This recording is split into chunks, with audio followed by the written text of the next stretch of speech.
Hello, everyone. Welcome to our French composed salad class with chef and owner Cindy East. She's comes to us from cindyscouturekitchen.com. And if you go on her website, you'll be able to find other classes that she also teaches. So we welcome all of you here today. I'm excited. I love salads. It's work to do salads, and so I'm always looking for new kinds of salads to keep me energized to making them. So at this point, I'm going to turn the time over to Cindy. Good morning, everyone. How are you doing?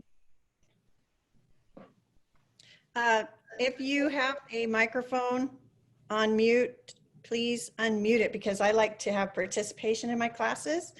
So this class in particular is going to be one of those that I ask quite a few questions. So speaking of salads, how many of you recognize the song that was played at the beginning of this? Anybody know where that song was from? I don't. It's from one of my all-time favorite movies, the new Peter Rabbit movie. Have any of you seen that? Nope. No, it is hilarious. And if you need a laugh, I highly recommend that movie. Okay. It is so funny. And it's my nephew. I was like, no, I don't want to watch Peter Rabbit, please. But he said, you have to watch this. No, it's really good. So I did. And it's like my favorite movie. It is so adorable and so hysterically funny. You have to check it out from the library because I'm sure you guys have it. Probably do. Yeah. Is it real live actors in this one? Yes, it Oh, is. good. That makes it better. It is. It's super interesting. And the special effects are phenomenal. Phenomenal. How they do the animation these days. It's really incredible. So anyways, I thought it had a salad theme. Since he loves to raid the garden. And since it is still summer, I figured Debbie and I would plan this class together. Well, I planned the class, but Debbie suggested salads because she does love salads. Yeah. Me, I was always, of the mindset that the salad is sort of a afterthought until I went to a number of dinner parties with my French friends, and that changed my mind. And the salad actually was one of the most memorable courses of that evening that I remember. So I would like to hopefully elevate your salads to maybe a little bit more creativity involved because there's a lot of different kinds of salads, and that's what we're going to talk about today. A number of things involving salads. But first, in line with the fundamentals of French cuisine, which is the foundation of these salads, we're going to talk about garde manger. How many of you know or have ever heard of that term before? Anybody? Okay, we'll talk about that. Then we're going to talk about the types of salads. And in breaking that down further, there's categories and parts and principles. You never thought that there was so much involved with a salad, did you? A simple salad, but there's quite a bit to actually making a good salad. So that goes into a really good salad. And then we're going to talk about knife skills, and I'm going to show you some knife skills because that is part of what is involved in garde manger, the role of garde manger or the cold kitchen. And today's recipes, we have a number of composed salads that we're going to be making. So I'm going to share with you some of the most brilliant courses that I recall dining with my French friends, which happen to be salads. So let's first talk about garde manger. So it literally means to keep to eat. and it was originally placed for the cold storage. And it was a very important position in the kitchen, and still is, because food preservation, as you know, and there's a lot of different methods of food preservation. And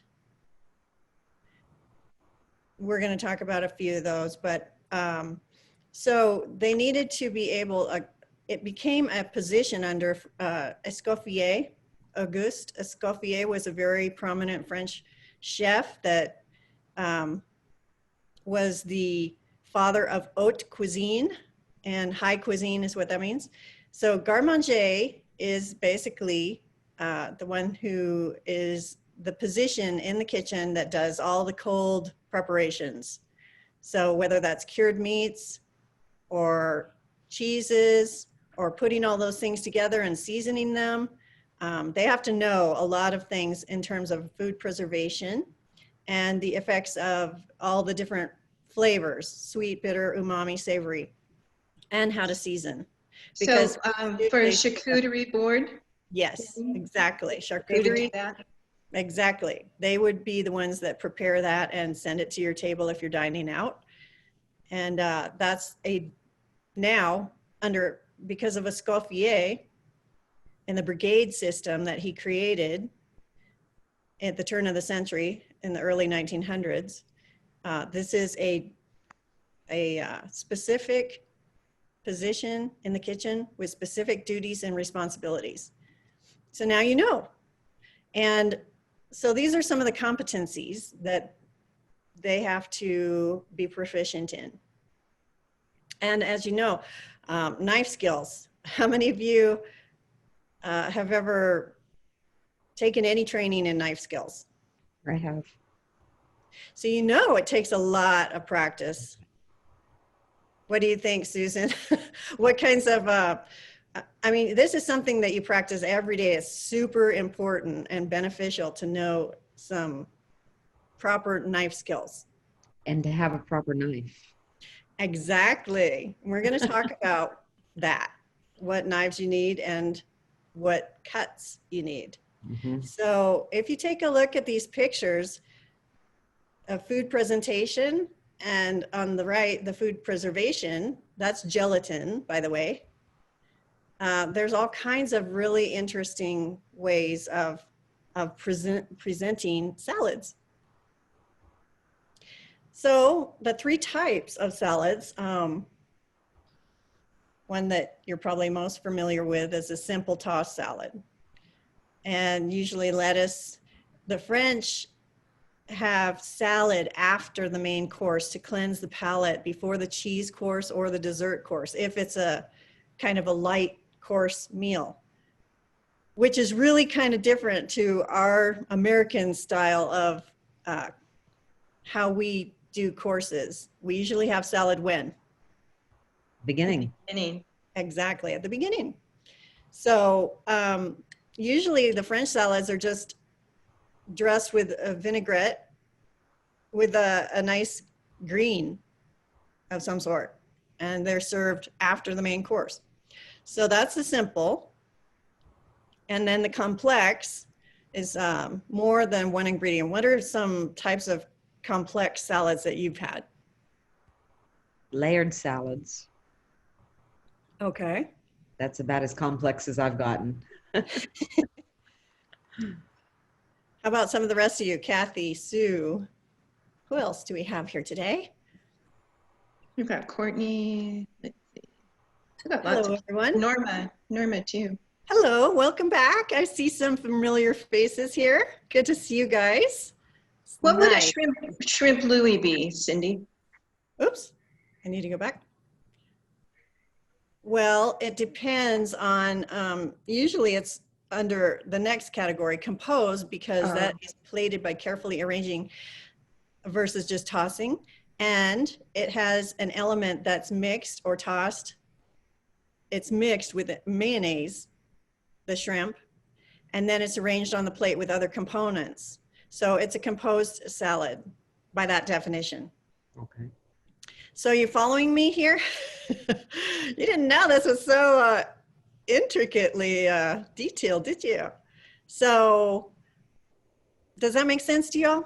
Mhm. Mhm. Okay. So let's take a look at some categories. What do you recognize in this photo? What kinds of salad categories are there?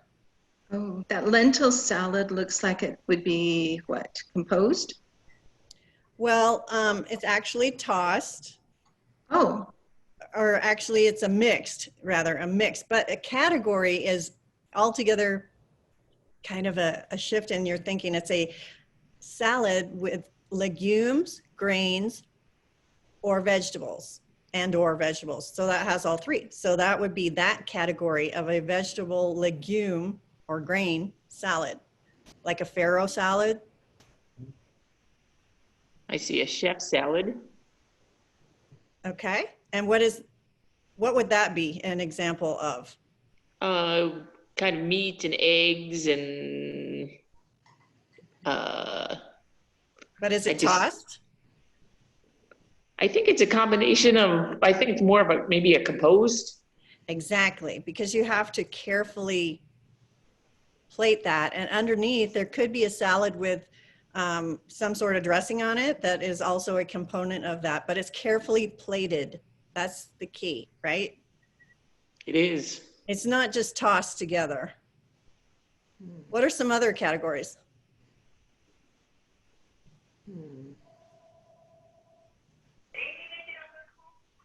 We have a fruit salad. Yep, a fruit salad. Those are, what are some fruit salads that you've had that are memorable that you can share with us? Because again, this is a class of ideas. I really want you to share your ideas because salads to me can be so boring. You know? well, I like the watermelon feta cheese fruit one. And That- basil, yeah, or mint. That is really, so what category would that be? Or what type? Is it It's complex? tossed. Well, it's complex. complex, but you toss it all together. Okay, so it's more than Mixed, one main ingredient, mixed it's probably. tossed, but it's not a composed, is it? No, It's a tossed and complex mixture, right? yeah. So it's also a green salad, wouldn't you say? I don't So put you any see- greens on the You see watermelon. the one below feta. the Jello salad? That's another example of a category, gelatin salads.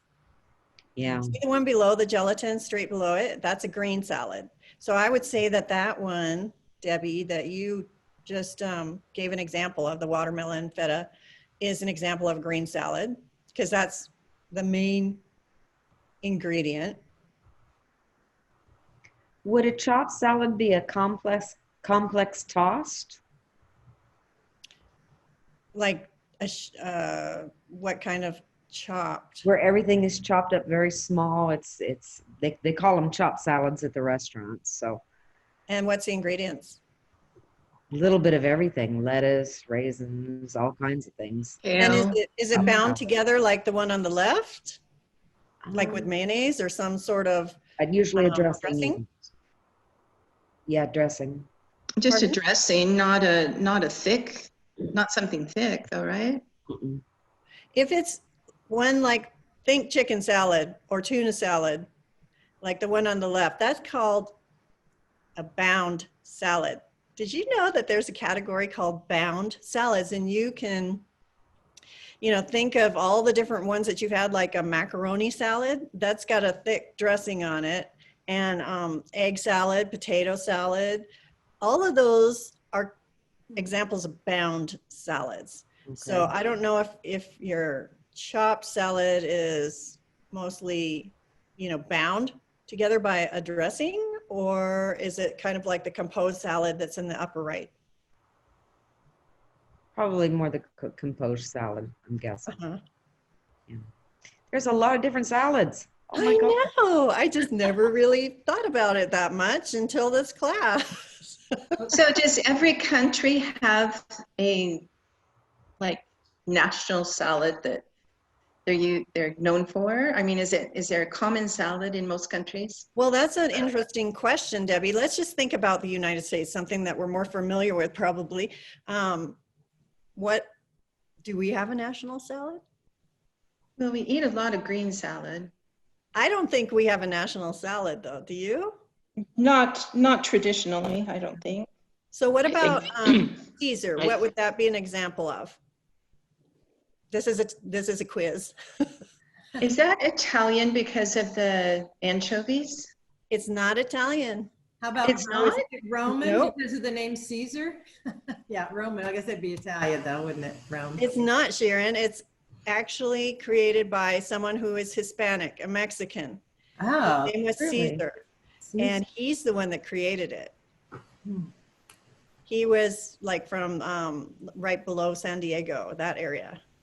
That makes sense because I was at a restaurant in California and it was a Mexican, it was a traditional, authentic Mexican, and but it was fancy, so it had courses. And the first one was a Caesar salad. And I'm like, this just doesn't make sense, but now it makes sense. Yeah, because the guy was from Mexico that created the Caesar salad. And so many people think it's from Italy or, yeah, but it's not. So a Caesar would be an example of a green salad. Germany is known for potato salad. That's Right? right. They have a great cold or warm kind of vinaigrette that they put on with bacon. Oh, that's a yummy salad. So that would be an example of a vegetable, grain, and legume salad because it is mostly potatoes, which are a vegetable. That's a really interesting example. So yeah, it's kind of makes you think, doesn't it? All these different salads that you can actually add to what you're presenting for a party or a dinner. So let's talk about well, actually, let's see, the 4 parts. So did you know that a salad have 4 parts? These are the fundamental parts of a salad. This is like a revelation to me too. So, but you have your base, and if you want to present it, again, I never really thought about this, but I just kind of did it, but there are 4 defined, distinct parts. The base it can be the greens, that you put down on the plate or the bowl. And so let's talk about the care of greens. And first of all, the types of greens. What are some different lettuces that you could use to be the base of your salad? I use romaine a lot. Okay. How about any of the rest of you? Have you ever put down a base on your plate or your bowl that make the presentation more beautiful? And Yeah. again, you eat with your eyes first. Spinach. Okay, so how did you do that? Was Uh, it fresh spinach? Right. Yeah. Baby spinach, the small leaves, and then like a fruit salad on top of that. Okay, the so what are some over. other salad types? How about frisee, or anybody ever use chicory? Spicy. Endive, also known as endive. I love endive. Yeah, I've used sprouts. that is a great idea for a base or a garnish, which is also a part of the salad.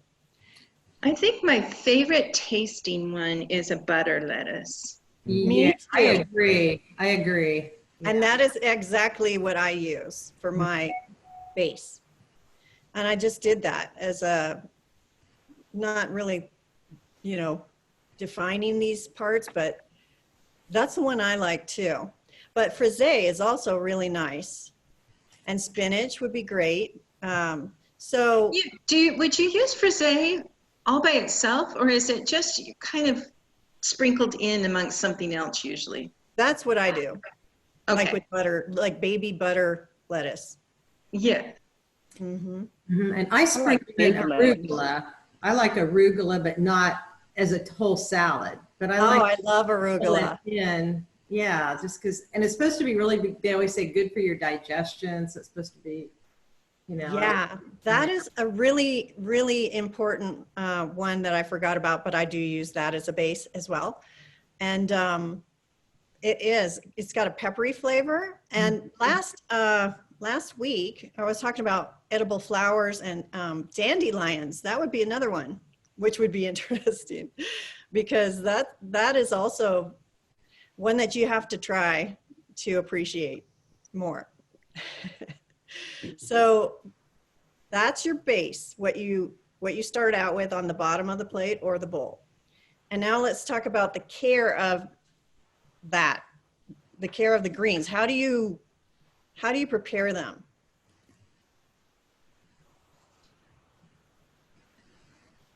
You know, I have a friend who, when she comes home from the grocery store with her greens, tears them into leaves and washes them and rinses them and spins them, then wraps them in paper towel and puts it in a plastic bag that's open in her fridge.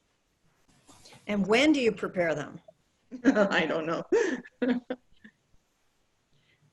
So a couple hours What do you before suggest? serving, probably. I'm You sorry, want- what did you say? What I do is I like my edible flower feast class. I talked about the flowers and how you don't want to overhandle them because flowers are like lettuces. They're very delicate, and some of them are more sturdy than others, like arugula and chicory. They're pretty sturdy, frisee. But butter lettuces are very delicate. So you don't want to overhandle them because they can become bruised and wilted. Like Debbie said, I immerse them in a bowl of water.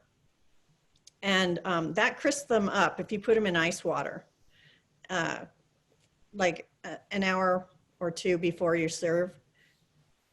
Or even, you can make these things 5 hours ahead of time, which is what my French friends do. And they store them plated in the refrigerator. Really? Yes. Oh. And But their are they dinner covered? parties, their dinner parties are so elegant. Say again? You would think that the lettuce would get wilted if it's there for 5 hours on the plate. Well, if it's just as a base, it's not, they can add that at the end, but it's not a big deal if you store it in the fridge because it's gonna stay crisp. Okay. If you've dried them, you know, so you immerse them in a bowl of ice water, crisp them up, and then let them dry, and then plate them, and then get them back in the fridge. But if you're going to keep them longer, you just want to store them in a paper towel, in plastic. Like I roll mine around like that with air in there and tie it, and they last. You know, you can do this a couple days ahead of time, depending on the buy date of the lettuce and, you know, when it was picked. So, but you really don't want to wash it until, you know, like a day or the day that you're going to use it. So that's a little bit about the care of them. And then the body, what can that be a mixture of? Meats, fruits, veggies. So like examples. A seasonal salad. Give me an example of a fall body. Butternut squash. There you go. I was just thinking of that. You read my mind. I saw a recipe where they browned the butternut squash and so it was crispy on the outside. Yeah, caramelized Salad. butternut squash when you roast cubed, like large dice, cubed butternut squash with a mixture of salt, pepper, olive oil, and balsamic in the oven for, 40 minutes. That is a beautiful ingredient that you can add to salads. And then you'd have to put cranberries in it too for the fall salad. And nuts, walnuts, maybe. That would be good. And maybe a cheese. What kind of cheese? Feta, maybe? I was thinking feta too. See, you guys are salad geniuses already. So what about garnishes? Chive blossom.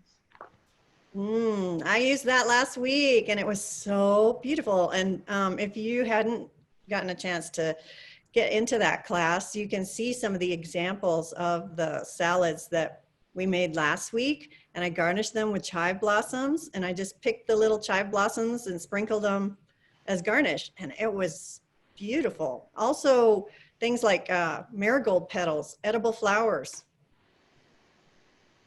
If you didn't get it, you can watch it on YouTube. Right. And then all the herbs, of course.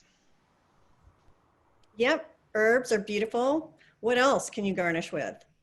We're gonna do some of that in the warm goat cheese salad. Where would roasted pine nuts go in? Is that an ingredient or is that a garnish? I would say it's a garnish, unless Just you have because of the quantity, right? right. Okay. That's a great question. It depends, like if you have a Waldorf salad, what would that be an example of? What category of salad would it be, first of all? Composed? What about fruit? Oh, fruit. What about, it's also bound, isn't it? We're bound. Yeah, we're bound. Yeah, it's got a lot of dressing, doesn't it? So as far as the garnish on that, you could add what?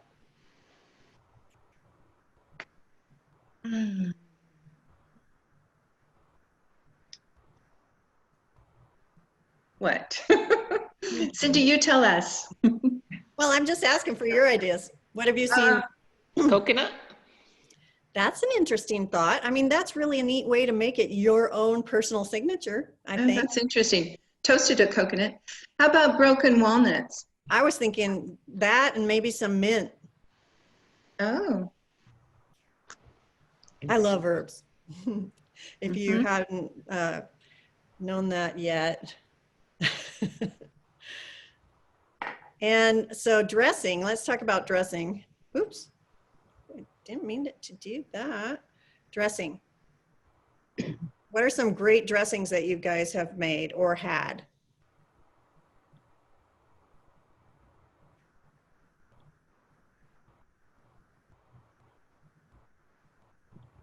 How about Caesar? Caesar, I love Caesar. Have you made it or just had it? Yes, I've made it. I've both. I've had it and I've made it. And so do you find Yeah, I don't make like it out of easy? I don't like it out of a bottle. Mm-hmm. So do you make it a lot and find it pretty easy to make? Yeah, I think so. I don't make it a lot, but I think I think I make more vinaigrettes, but yeah, it's pretty easy to. And do you use raw eggs?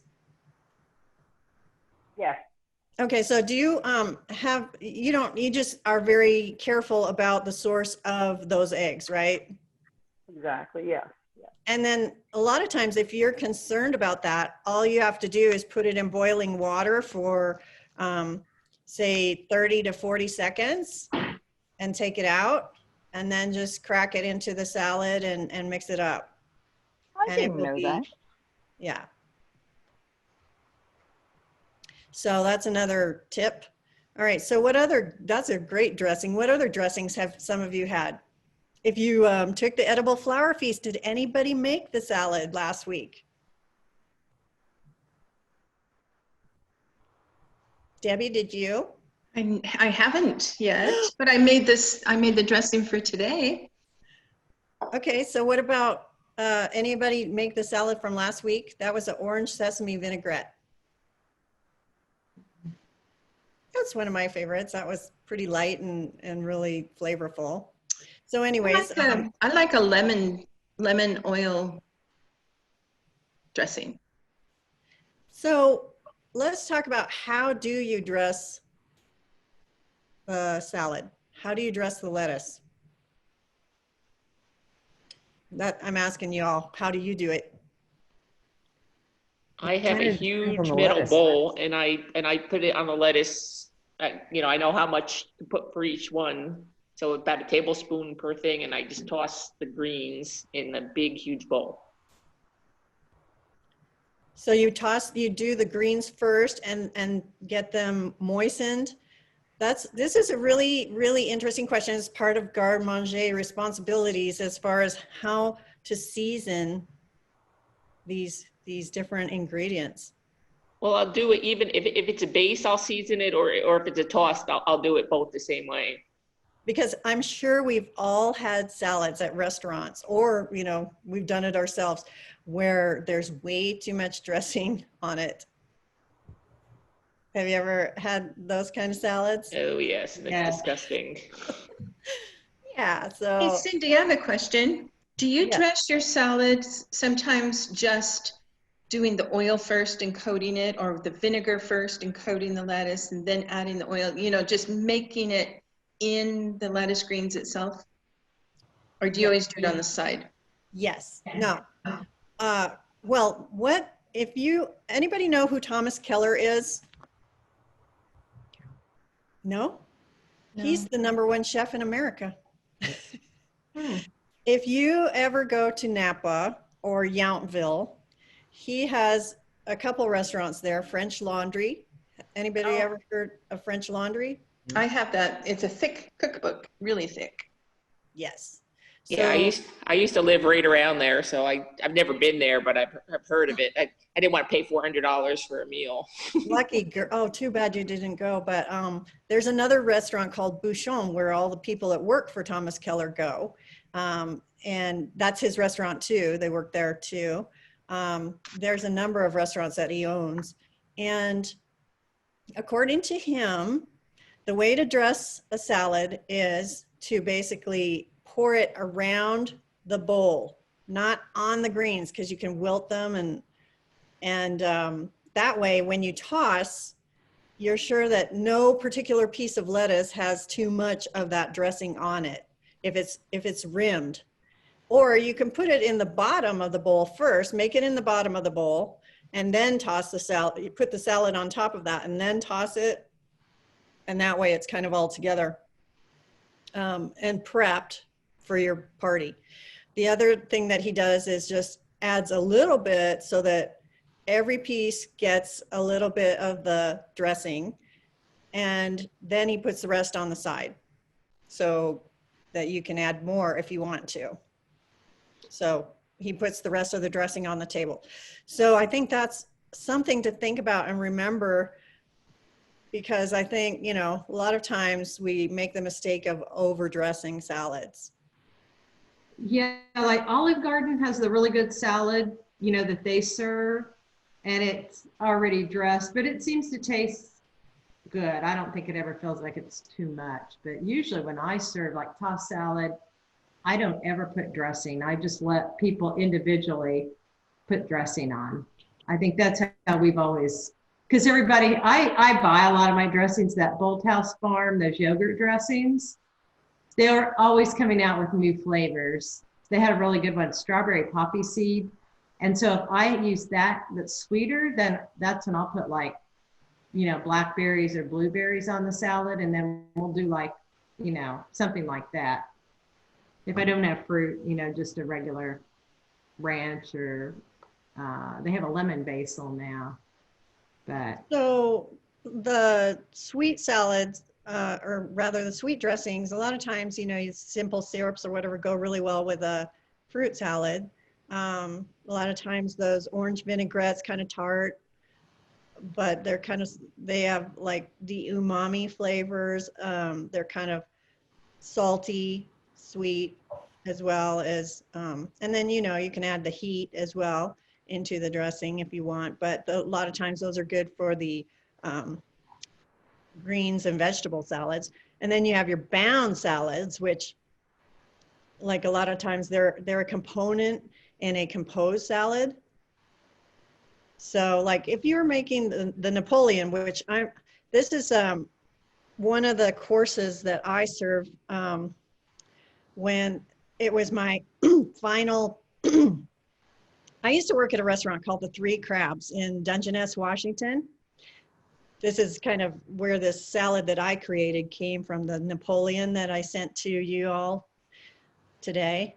It's a composed salad, and the base is a chopped iceberg lettuce that is dressed with like a Thousand Island and lemon type dressing.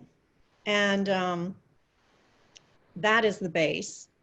And then you stack the body to be a Napoleon. You have a cylinder, timbale, and we're going to talk about that in a minute. But so the dressing is in that iceberg lettuce, as well as each component as you go up. So that's another thing that Thomas Keller says. He seasons each part of a salad separately. So that was something that you might want to think about too, because if you're making a composed salad, you probably want to think about the seasoning of each of those layers.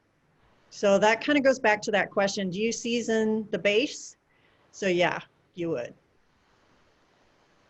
Okay, so principles of salad making.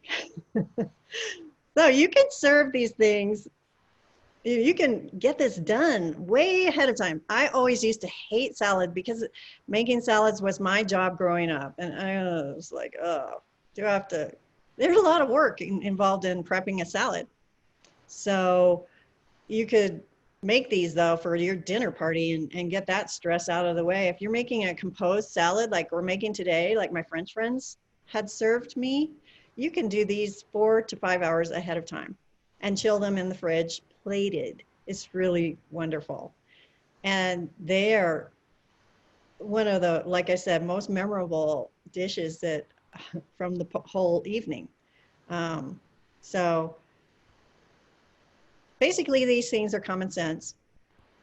You know, avoid too much dressing, fresh seasonal ingredients, and then follow those salad arranging principles. So you also want to make sure I think one of the most important things is to make sure that your ingredients are well drained dry, because that's going to affect everything else. If you have water on your lettuce, it's going to water down everything, and or your other ingredients too. So you also want to tear things into bite-sized pieces. You know, don't, unless it's the base that you're just using for like kind of like a plating garnish in a way. And then you want to also think about texture. How many of you have had salads that are memorable because of the texture on them? And that's again where the pine nuts come in, I think. Things like that, that add crunch, or the coconut, things that, you know, give some different feel in your mouth than just one straight ingredient. Like a pomegranate. Exactly. They add a pop. Mm-hmm. That reminds me, a pop. Make sure that you let your cilantro go to seed. And when it's got the green little balls, throw those in a salad. And they give that cilantro taste in a pop. That's neat. Yeah. The green cilantro pods are good. So as far as arranging, you want to look at your plate or your bowl as a frame or a canvas, and keep the salad off of the rim. Have you ever noticed that in fine dining, you know, there's a big plate and there's most of the food is in the middle. That's just to keep the food off the rim, unless you're, again, talking about the garnish, which can be paprika, it can be herbs, it can be all kinds of things. And then height is also another consideration in terms of your arrangement. I don't know if you've noticed, but a lot of dishes that you get from really good chefs, they're high. They focus on plating in the middle of the plate, and they build up. So those are some arrangement principles to keep in mind. You want to also make sure you wipe the edge or the rim of the bowl if anything gets put there that isn't supposed to be there, that would distract from the overall presentation. Any other things that you can think of? And so those are some of the things to consider. Now, knife skills. Who was it? Was it that said you went to a class? Me. I can't see your name for some reason. I just Susan. thought, Susan. Okay. So, did you practice all of these cuts? Yeah. Some of them I'm not very good at all. Yeah. Like, Yes, what's the tournée used for? Oh, I don't remember. It's been a long time ago. You But could use that's it for what I know. carrots, but mostly it's potatoes. Mm. Like, it's hardly used anymore, but it's for fine dining, French cuisine. This is like a football cut. It has 7 cuts. It's called tournée. Yeah. And it's shaped kind of like a football at the end of it, little potatoes shaped that way. So this is really something that, again, as a student in culinary school for 2 years, every day we practice knife skills. I'm sure. So you're going to need to think about, for these salads, one of them in particular, the Gabby Gabriel's salad, has a lot of medium and small dice. It's actually small dice, 1/4 inch Mhm. cubes, which you make from a bâtonnet, which is like a French fry. That's the cut they use to make bâtonnet. But a lot of times, you know, they don't hand cut it. They just push it through a machine that makes those cuts. But these are skills that are really important. We're going to talk about that a little bit more because it's part of being a chef. It's like the fundamentals. So it's something that you'll use over and over again the rest of your life once you know how to do it correctly. And probably most of you are probably practicing some incorrect methods right now, but I'll teach you some knife skills that will make your life easier and your jobs in the kitchen more efficient and safer. So the first one is Denise's shrimp salad and avocado salad. Shrimp, salmon, avocado. And there's a couple different ways you can make this. This is the first presentation that has the salmon on the outside, but the one that we're doing basically is a mixed salad, and then it's molded. So we'll do that one first. This is Gabby's salad, and this one was just a real eye-opener. If you can see the shape of this, it's a molded salad as well. Mhm. Because you can see the mozzarella, the honeydew melon, and the strawberries. It's actually about 1.5 inches high, molded. And this salad was amazing. It was just so amazingly delicious because I was like, wow, this is something I have to do again because it was so simple. The dressing is only salt and good olive oil and the juices of the strawberries and melon. And it was phenomenal. And then this one is the composed salad with warm goat cheese. So any questions on any of what we covered so far? And I'm gonna turn my camera around so I can get into the kitchen while you're asking questions.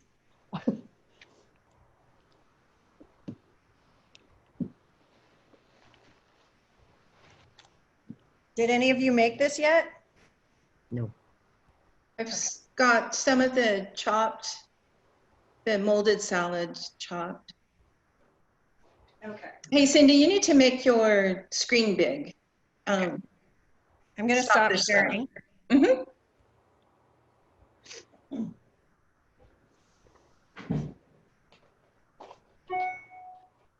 Okay, so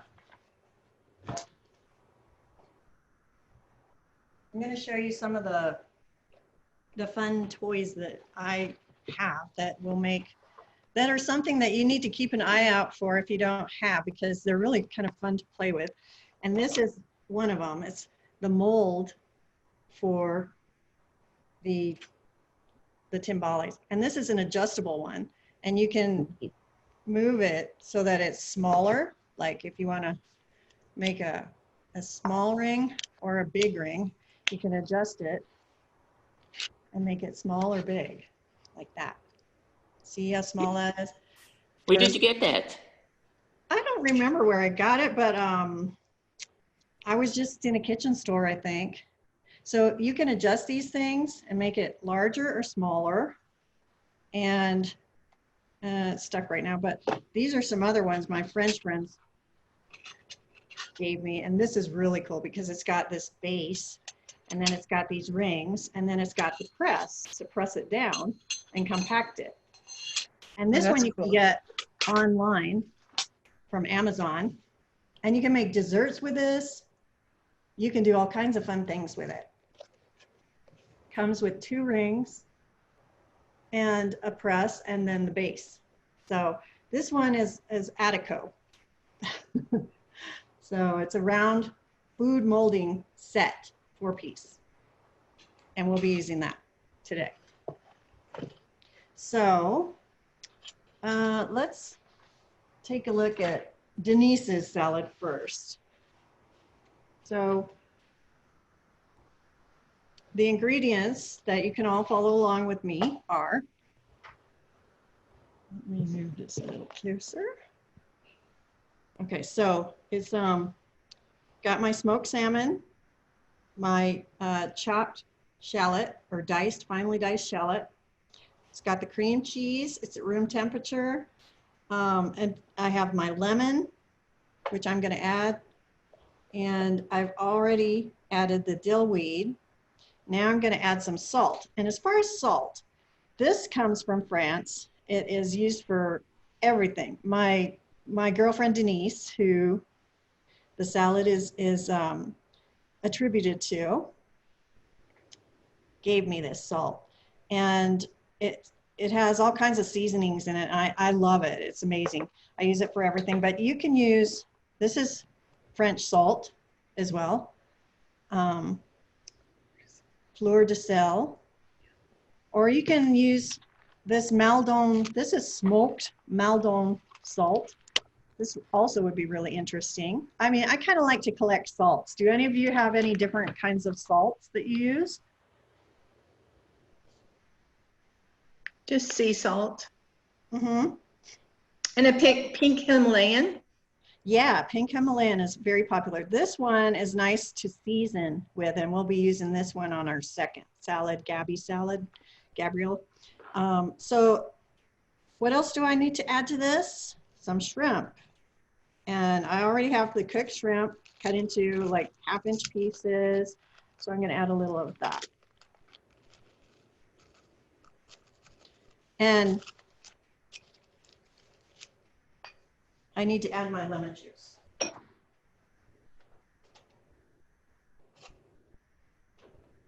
So I'm going to stir all this together. And then I need to add some salt, which I'm going to use my Denise's salt.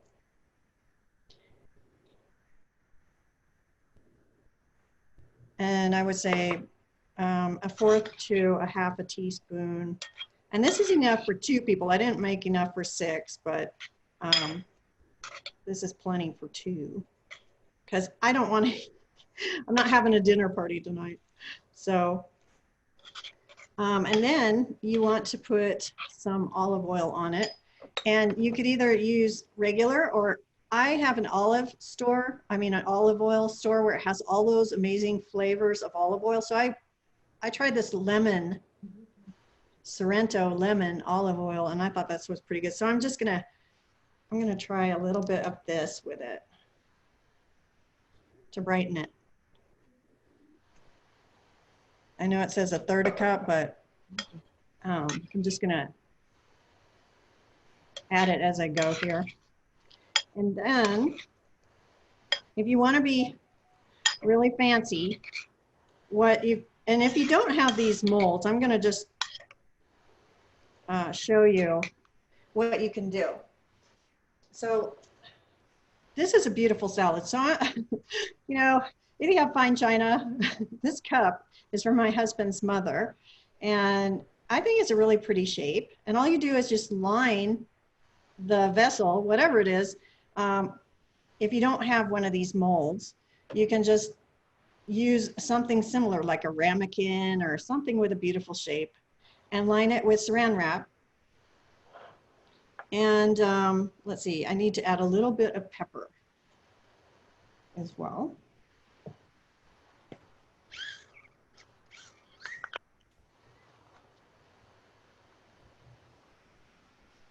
And I've already added the dill weed. So I'm just going to add a little bit of regular extra virgin olive oil to moisten it a little bit more, about a tablespoon. And I also need my lemon.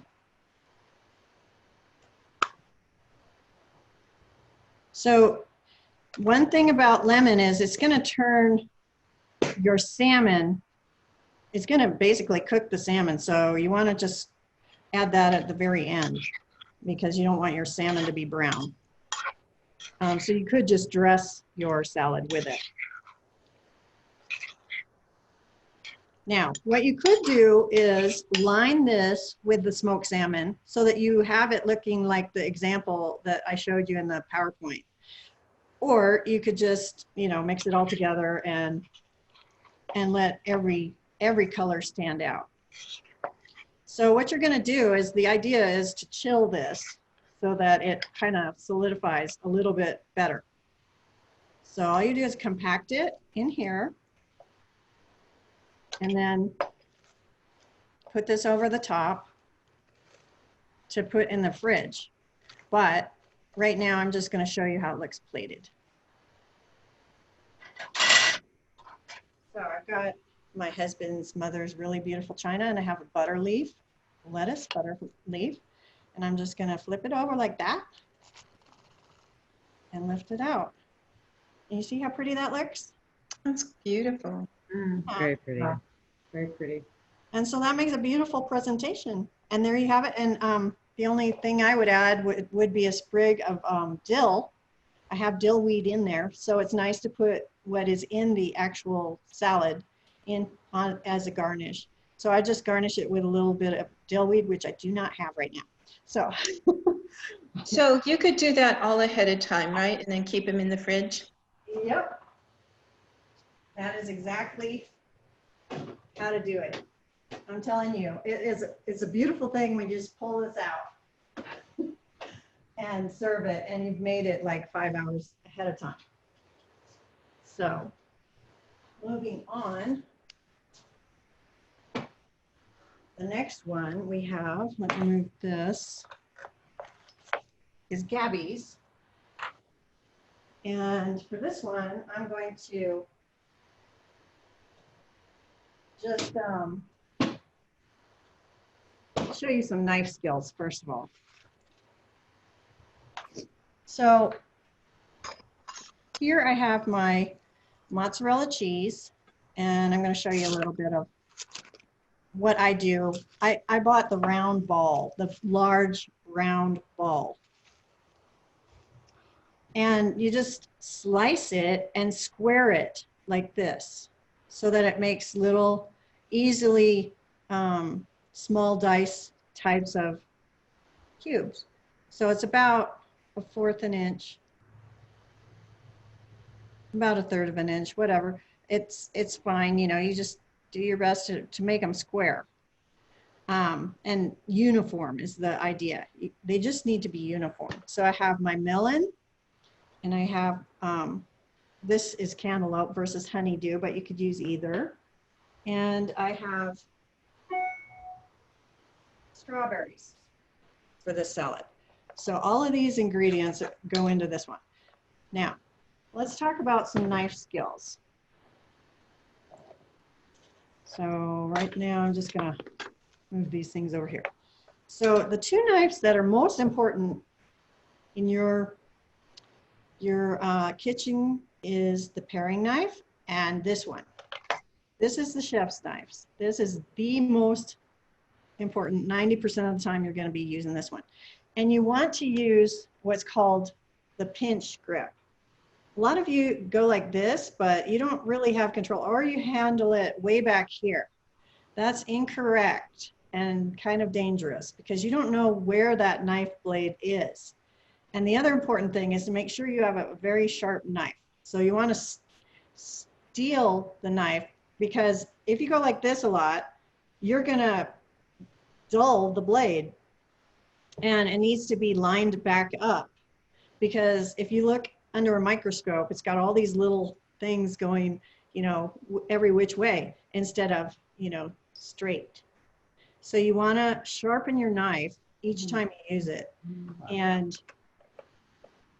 so what you also want to do is very important is what this hand is doing. So not just this hand, how to hold it. You're going to wrap your fingers around what's called the tang, the butt of the knife, and then you're going to do the pinch grip, which, so this part is right over the blade.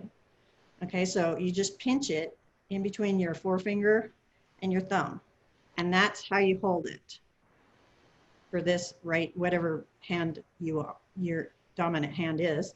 And then this hand is in a claw position. Why is that? Because a lot of you do this. That's dangerous, because you don't want to cut your fingers off, and that's how oftentimes you get a cut.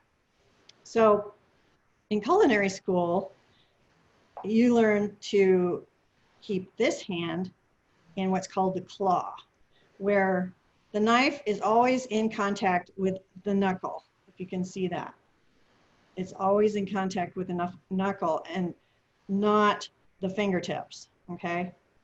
So that is one of the most important things that you can get out of this time together with me today in this class, is the knife skills. So you just, this is called the tap chop or the rock chop, where the blade is kind of rocking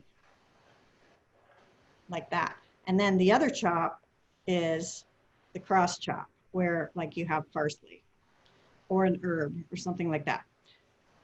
And you just, this is one you can master in 45 seconds after doing it with me today, is you just put your non-dominant hand on the tip and then move it around, whatever, and you use this to bring the ingredients like garlic back together again, okay?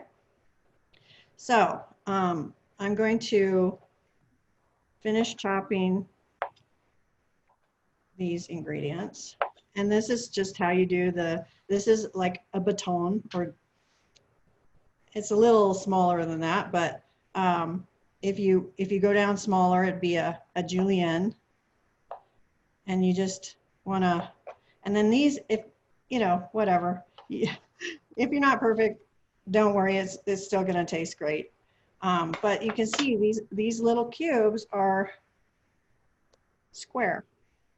So you want them to try and be uniform. So as you can see, these are already done. And what I did for the cantaloupe is to make it easy, and any vegetable, to make it easy to do this cut, you just want to square it off. So when you do that, it's going to be easy to do your dice. So just make it a nice square rectangle. And then you can just eat those parts. And so now I've got my square, and I can easily make little batons out of that, or dice.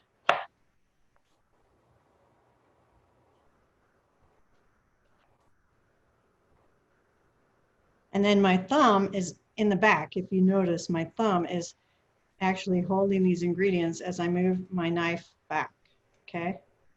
So you see that? I don't know if you can see my thumb, but it's actually holding everything, okay? So then you just use your eyes and do the rock chop, and there you have your little squares, okay? So I've got my ingredients together, and that's basically how chefs present something like that.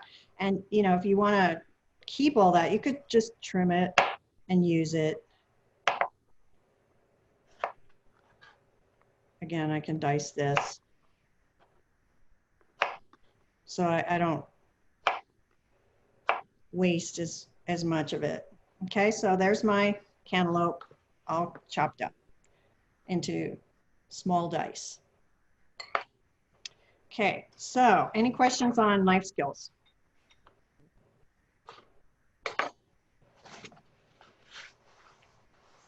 Is that new to any of you? Yes, no? Yes, me. Yes. I need to work on knife skills. I avoid using the big knives because I know I'm not doing it right. So this was helpful. So now I'm just going to do my strawberries. And as you see, I have topped those. And all you do when you have a strawberry is you kind of bring a paring knife down to the core of it if you want to get rid of that and not use it for garnish, and just rotate the strawberry, and there's your core. So you use a combination of a paring knife and a chef's knife for these. And all I did is just chop these into, again, the small dice. So I'm just going to add those to my cantaloupe.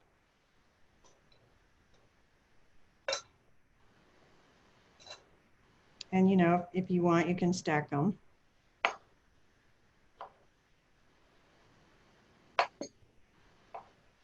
And then you want to reserve some for garnish, because it's nice to know what's on top or what's in the dish. So I have a few of these that are little garnishes. And then the same thing you can do with the cantaloupe, is just, you know, just take a little bit for the top, and the watermelon. Now, I'm going to use my fun little toy here.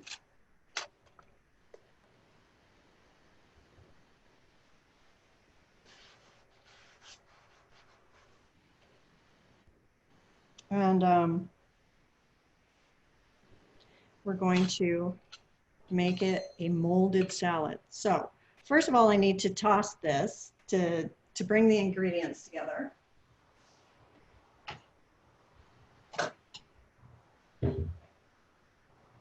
And I'm going to add a little bit of lemon juice so I can keep my strawberries from turning brown. So I'm going to add my mozzarella and my lemon juice.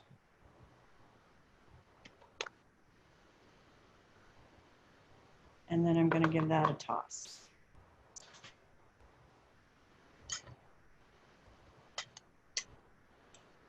And then I'm going to add it to my mozzarella.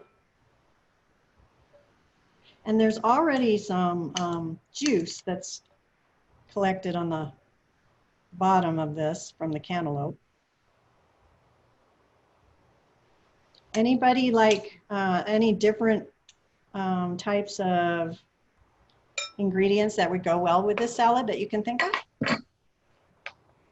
Oh, Cindy, I was going to ask if you could use different fruits like blueberries or.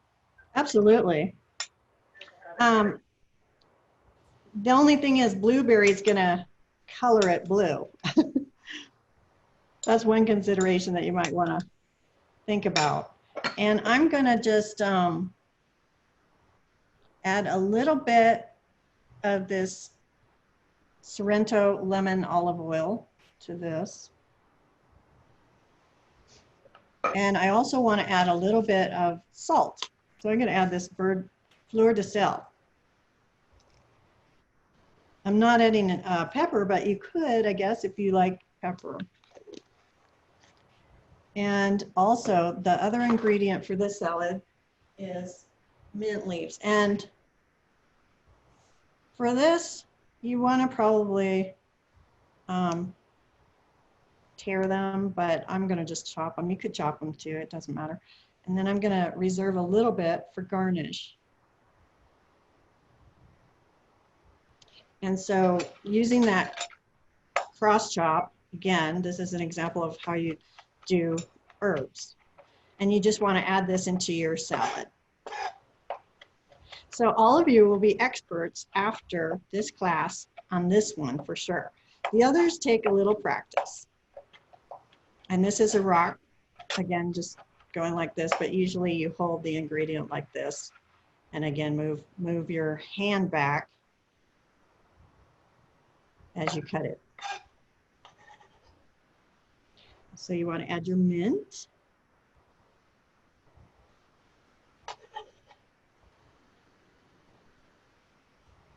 And just be really careful when you're scraping the knife blade down, because if your knife is super sharp, you could cut yourself. So just going to mix this up. I think I'll add a little bit more strawberry just because it doesn't seem to have enough.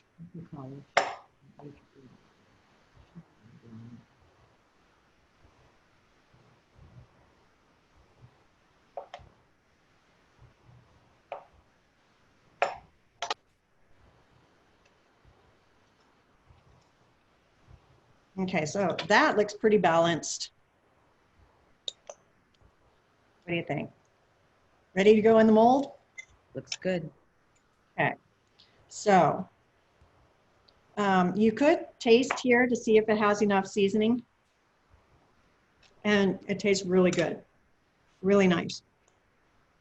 And the amazing thing, again, when you use fresh seasonal produce is you don't want to mask the flavor of that with a lot of heavy dressing. So this salad is super light and super delicious. So all I'm doing is adding it to my mold. And that's about enough, I'd say. Maybe a little more. And see how pretty that already is?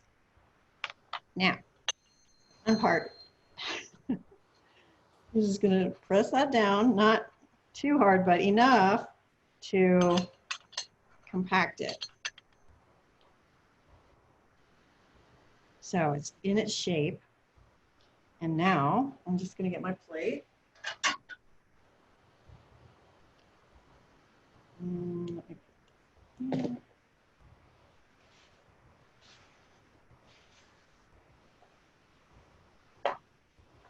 And then you just slide it off onto your plate and lift it. Voila.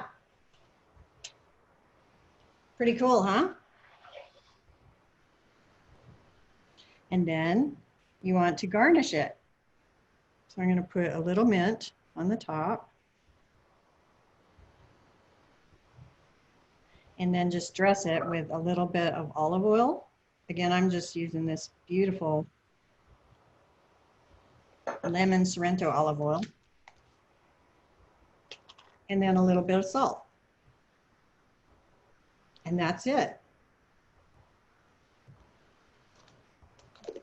What do you think? Very pretty. I am so hungry now. Look how pretty that is. Beautiful. Yeah, it's molded, it's beautiful. I mean, it's really delicious too. That's what's amazing about this one. It's so simple, super delicious. You know, Cindy, diced plums would be really good in that. Yeah, I think whatever your favorite fruit is. I used raspberries and mine turned really pink. Yeah, that's what you have to kind of be mindful of with the fruit that bleeds, like blueberries and things like that. Is that, yeah.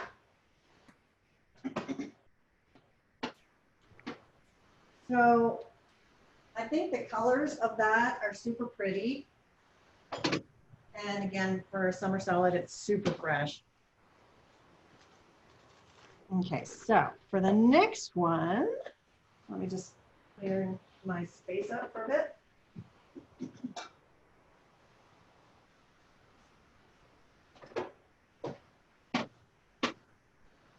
The next one is the warm goat cheese salad with just basically butter, lettuce, and greens. And bacon lardons.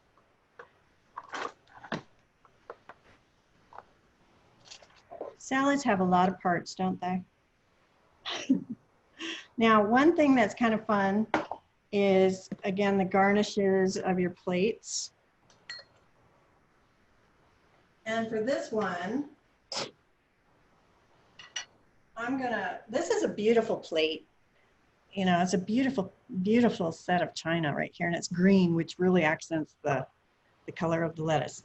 But one thing that is kind of fun is to just do some interesting things with garnish. And right here I have some pickled cucumber leaves. So I'm just gonna kind of frame my plate with these pickled cucumber leaves. And they're already, you know, just champagne vinegar and a little salt and pepper. Simple. And basically that's the canvas for the salad. And that's really pretty, don't you think? It's just easy, but really different, don't you think? Yep. Mm-hmm. So that set aside.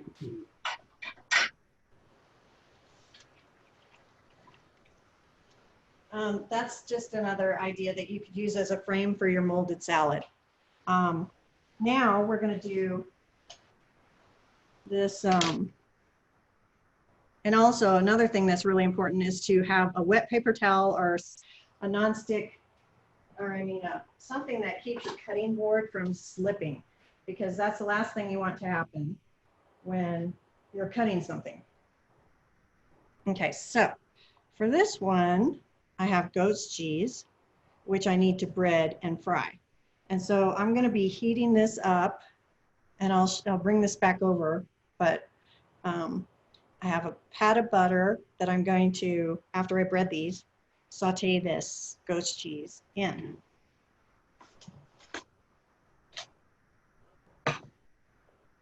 So I'm going to get that heating up because that needs to be pretty hot. Because you only want to fry it for a very brief amount of time. So, and if anybody wants to know how I did the cucumbers, all I did was basically use a vegetable peeler and run it down the sides of these cucumbers, see? And then you can make those little slices and then pickle them like that. Okay, so I'm heating this up, and while that's happening, let's go ahead and talk about the lettuce. This is the lettuce that we're going to use, the butter lettuce. And I got this at Trader Joe's, but you could find it anywhere. Basically, it's very common these days. Have nice butter lettuce all year round, which is great. Is that what you use, Debbie? Are you there, Debbie? So I'm using just romaine that I have in my house. Oh, that you grew? No, no. My lettuce is going to seed right now. Oh, yeah. Okay, so I know it says you're supposed to chill this, and this is kind of, it's not chill, but first of all, we're gonna bread these so that they can chill a little bit in the fridge. And then we'll talk about our dressing, and then I'll dress the salad. Okay, so, and then I have this bacon lardons for garnish. So first of all, the breading. Panko breadcrumbs, which I just showed you. You know, you have all kinds of different products that you can find. This is Safeway's.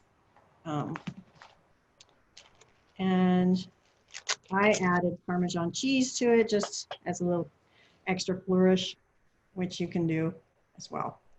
So I'm going to mix that up.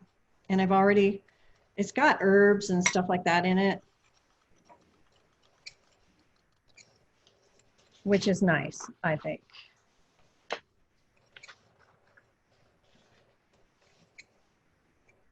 All right, so my butter is melting there. And I already have my beaten egg, and I just, I used a whole egg. It has egg white and the yolk. It doesn't really matter if you want it. If you have any extras laying around, yolks or whites, just use them for this. It's fine. And I added a little bit of salt to sort of denature the protein a little bit. So it does have some seasoning in there. And then, just like a regular egg wash, you just want to dip your little goat cheese into the egg and then into the bread crumbs and drain it. Do the next one.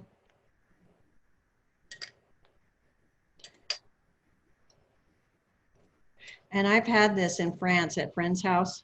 It's a very common French salad and really good. So I'm just gonna let that kind of soak in a little bit. And then I'm gonna put it on a little rack.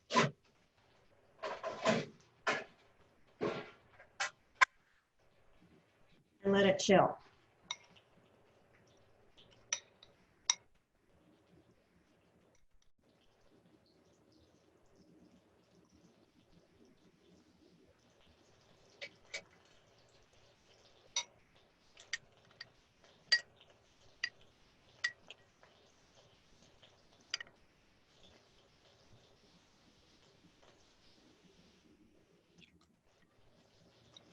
Okay, so once these are breaded, you want to put them in the fridge for like till they get chilled again. So it's just a real quick fry. But well, we're gonna put these in the fridge for like a couple minutes. Something's better than nothing. I'm going to show you how to do the salad part of it and the dressing.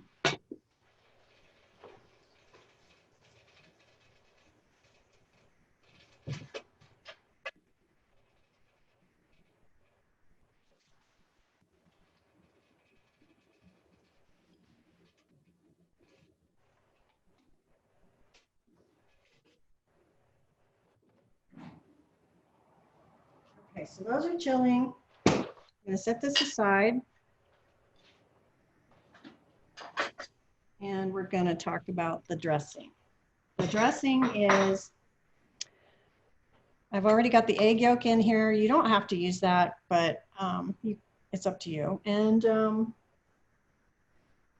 I already have the champagne vinegar, cider vinegar, a little sugar, a little salt and pepper, and I haven't added the olive oil yet.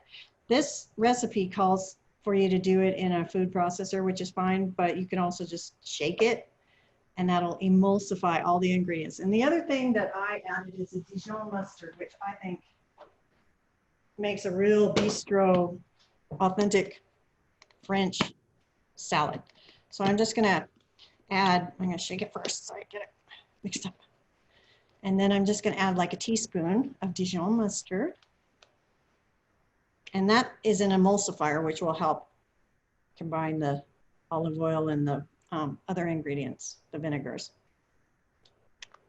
Okay, so I got a little of that, and then I'm just gonna add a little bit of Tuscan herb olive oil, and again, plain olive oil is fine, but since there are a lot of different flavored olive oils that you can use, I'm just gonna use one that already has some herbs. And I'm gonna add this little by little because you need to shake it and emulsify it and then add some more, because you're just supposed to, that's why it's easier to do it in a food processor, but I figured, this will work too. So I'll show you this method as well.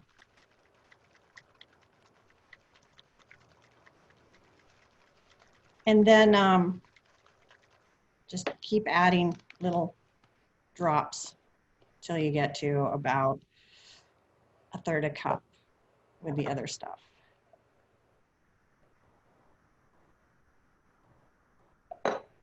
This is a lot less than what, for 2 salads, my husband and I, I'm not making it for 6 people, so I added a little less than it calls for 6 people.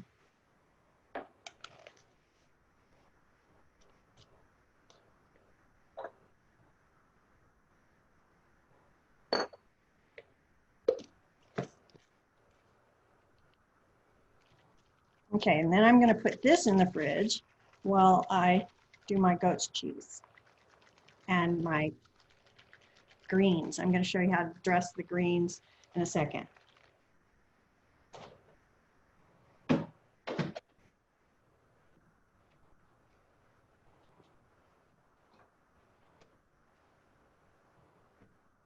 For what you're going to fry these goat cheese rounds in is butter, but you also want to add a little bit of olive oil to keep the butter from browning and, you know, becoming carcinogenic. You don't want to do butter at really high temperature unless you add oil to it, because that keeps it from turning brown. So I added my oil and my butter is melted. So I'm going to turn that up a little bit higher now.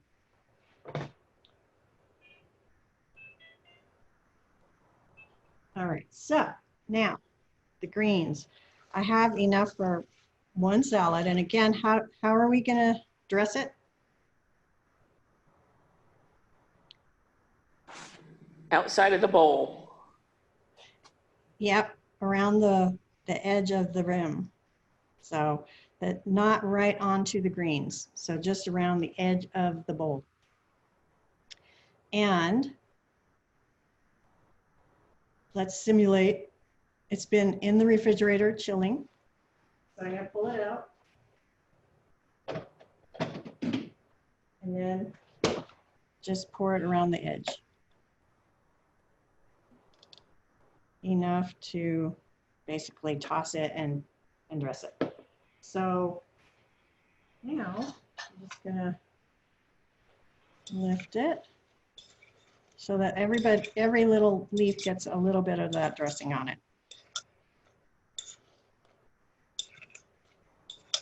Okay, so everything is nicely coated. Can you see that?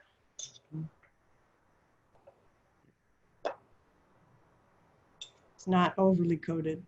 So I'm going to just set that aside, and then I'm going to get my goat cheese out of the fridge. And it looks pretty good as far as the temperature. So I'm going to go ahead and fry it up.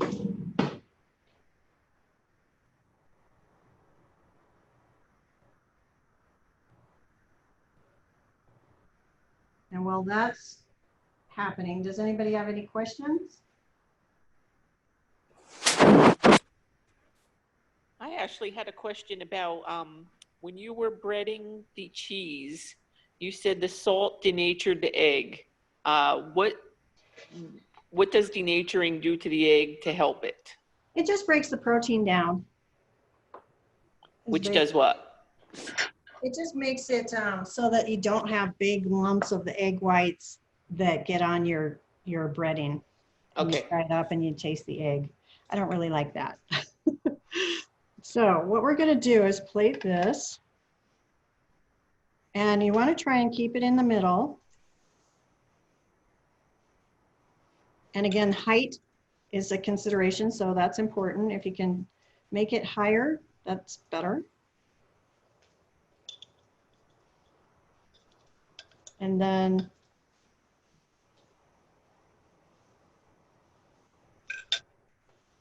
I've got my greens down. So now my cheese is frying, as you can see.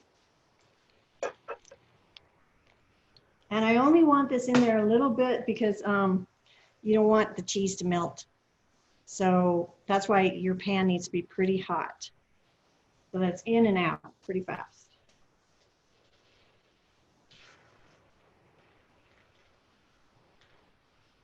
So I'm flipping it now and it looks nice and brown. You can see, nice and brown. And it is starting to melt, so You just want to kind of get them in and out fast. And then I'm going to put a little bit of my lardon, my bacon lardon on the side. And then pull these babies off and put them on. And that's basically your salad.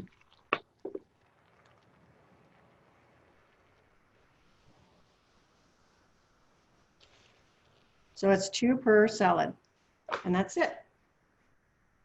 Along with maybe some garnish if you want some parsley or anything else, but maybe a few more lardons on top. And that is it. Beautiful.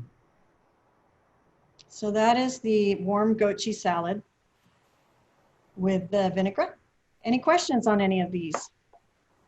I might kind of just touch that up with trying to stack it a little bit higher. Voila. I like your cucumber slices. Yeah, they really add a nice garnish or presentation to the plate. So these are really nice and warm and creamy inside. So if you cut it, it's going to be really luscious. See that? It's really nice and creamy, and it goes really nice with this salad and the lardons. Yeah, that looks really good. I like goat cheese, but I've just usually had it cold, you know, on crackers. I've not thought of having it warm. This is really good. I'm gonna try that. So this one is a last minute kind of presentation. Whereas these two are, you know, you just pull them out and there they are, which I love. So you got 3 salads here and 3 new ideas, hopefully, that will elevate your salad presentations and your palettes as well, because they are so good. Are there any questions on any of them? Could you use a balsamic glaze on the strawberry cantaloupe salad? Oh, absolutely. That would be so delicious. And it would add contrast too, color, more color. So the other thing is I would add a dill sprig to this one for the presentation, for the garnish, because it does need a garnish on top, but I just didn't have any dill sprigs today. So are there any questions? I have a question, Cindy. Champagne vinegar, it says a good champagne vinegar. So what kind would you suggest? I usually just have, you know, apple cider vinegar, or I know there's some fancy vinegars at the vinegar and oil stores, but Yeah, I would just get one of the higher quality ones at the grocery store, which usually, I don't know, you could look it up online. It just depends where you shop. At HEB, I think they probably have all kinds. okay. Yeah, actually, I did look at HEB because I bought the stuff for the last salad you made. Oh, that is so pretty. But Oh my gosh, who's zoomed to? Is that you, Debbie? That's me. Yeah. Ooh, let's pin yours. I want to see that. Okay, so cancel. That Oh, was great. Ramekin covered in plastic. Mm-hmm. And how did that work? Perfect. Yeah, it's super easy. Yeah. And you know, like I say, you can mold it with the saran wrap. I did. I did. That's just the juice left over that spilled in there. But yeah, I wrapped it in plastic. And then I did the lemon oil around the outside, like you said. That looks beautiful. And so it's mixing with the raspberry juice, which is kind of pretty. Yeah, it is. It really is. Isn't that beautiful, everyone? Yeah. very Bravo. nice. Oh, thank you. Thank you. I just took a picture of it. There we go. Oh, it's beautiful. Okay. So did you try your goat cheese salad yet? I haven't tasted it. No. You should. Tell me what Okay. you think. I will. So I hope you got a few ideas that you can use to put together your next amazing party or for your family. I mean, these are delicious and they're seasonal And I hope the next time you make up these, you'll put on the movie Peter Rabbit and That's right. watch that movie We've got to go look for that. as you eat your salads. Okay, thanks so much, Cindy. Make sure you Thank take you. pictures of everything. Oh, okay. Thank you guys. Okay, Bye. thank you. Thank you, Cindy.